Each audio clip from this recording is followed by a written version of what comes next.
As máquinas foram inventadas com o propósito de poupar o tempo do trabalho humano. Uma delas era a máquina a vapor, que foi construída na Inglaterra durante o século XVIII. Graças a essas máquinas, a produção de mercadorias ficou maior e os lucros também cresceram. Vários empresários, então, começaram a investir nas indústrias. Com tanto avanço, as fábricas começaram a se espalhar pela Inglaterra, trazendo várias mudanças. Esse período é chamado pelos historiadores de Revolução Industrial e ela começou na Inglaterra. A burguesia inglesa era muito rica e durante muitos anos continuou ampliando seus negócios de várias maneiras, financiando ataques piratas, corsários, traficando em escravos, emprestando dinheiro a juros, pagando baixos salários aos artesãos que trabalhavam nas manufaturas, vencendo guerras, comerciando, impondo tratados a países mais fracos. Os ingleses davam muita importância ao comércio. Quanto mais comércio havia, maior era a concorrência. Quando se existe comércio, existe concorrência, e para acabar com ela, era preciso baixar os preços. Logo, a burguesia inglesa começou a aperfeiçoar suas máquinas e investir nas indústrias. Vários camponeses foram trabalhar nas fábricas e formaram uma nova classe social, o proletariado. O desenvolvimento industrial arruinou os artesãos, pois os produtos eram confeccionados com mais rapidez nas fábricas. A valorização da ciência, a liberdade individual e a crença no progresso incentivaram o homem a inventar máquinas. O governo inglês dava muita importância à educação e aos estudos científicos, e isso também favoreceu as descobertas tecnológicas. Graças à marinha inglesa, que era a maior do mundo e estava em quase todos os continentes, a Inglaterra podia vender seus produtos em quase todos os lugares do planeta. No século XIX, a Revolução Industrial chegou até a França e com o desenvolvimento das ferrovias cresceu ainda mais. Em 1850, chegou até a Alemanha e só no final do século XIX, na Itália e na Rússia, já nos EUA, o desenvolvimento industrial só se deu na segunda metade do século XIX. No Japão, só nas últimas décadas do século XIX, quando o Estado se ligou à burguesia, o governo emprestava dinheiro para os empresários que quisessem ampliar seus negócios, além de montar e vender indústrias para as famílias ricas, e que a industrialização começou a crescer.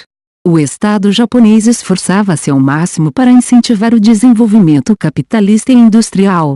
Adam Smith, pensador escocês, escreveu em 1776 o livro A Riqueza das Nações. Nessa obra, que é considerada a obra fundadora da ciência econômica, Smith afirma que o individualismo é bom para toda a sociedade. Para ele, o Estado deveria interferir o mínimo possível na economia.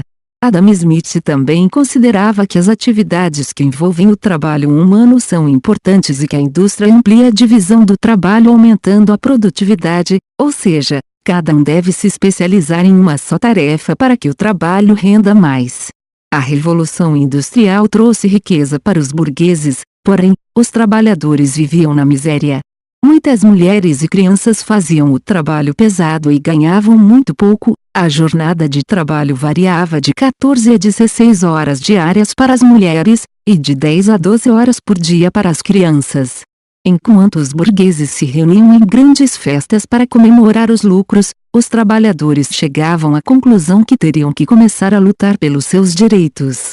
O chamado ludismo foi uma das primeiras formas de luta dos trabalhadores. O movimento ludita era formado por grupos de trabalhadores que invadiam as fábricas e quebravam as máquinas. Os ludistas conseguiram algumas vitórias, por exemplo, alguns patrões não reduziram os salários com medo de uma rebelião. Além do ludismo, surgiram outras organizações operárias, além dos sindicatos e das greves. Em 1830, formou-se na Inglaterra o movimento cartista. Os cartistas redigiram um documento chamado Carta do Povo e o enviaram ao parlamento inglês.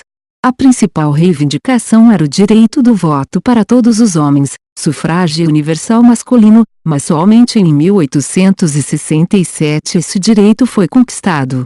Thomas Malthus foi um economista inglês que afirmava que o crescimento da população era culpa dos pobres que tinham muitos filhos e não tinham como alimentá-los. Para ele, As catástrofes naturais e as causadas pelos homens tinham o papel de reduzir a população, equilibrando, assim, a quantidade de pessoas e a de comida. Além disso, Malthus criticava a distribuição de renda. O seu raciocínio era muito simples: os responsáveis pelo desenvolvimento cultural eram os ricos e cobrar impostos deles para ajudar os pobres era errado, afinal de contas era a classe rica que patrocinava a cultura. O parlamento inglês, que aparentemente pensava como Malthus, adotou, em 1834, uma lei que abolia qualquer tipo de ajuda do governo aos pobres. A desculpa usada foi a que, ajudando os pobres, a preguiça seria estimulada. O desamparo serviria como um estímulo para que eles procurassem emprego. A Revolução Industrial mudou a vida da humanidade. A vida nas cidades se tornou mais importante que a vida no campo e isso trouxe muitas consequências. Nas cidades os habitantes e trabalhadores moravam em condições precárias e conviviam diariamente com a falta de higiene, isso sem contar com o constante medo do desemprego e da miséria. Por um outro lado, a Revolução Industrial estimulou os pesquisadores, engenheiros e inventores a aperfeiçoar a indústria. Isso fez com que surgissem novas tecnologias, locomotivas a vapor, barcos a vapor, telégrafo e a fotografia.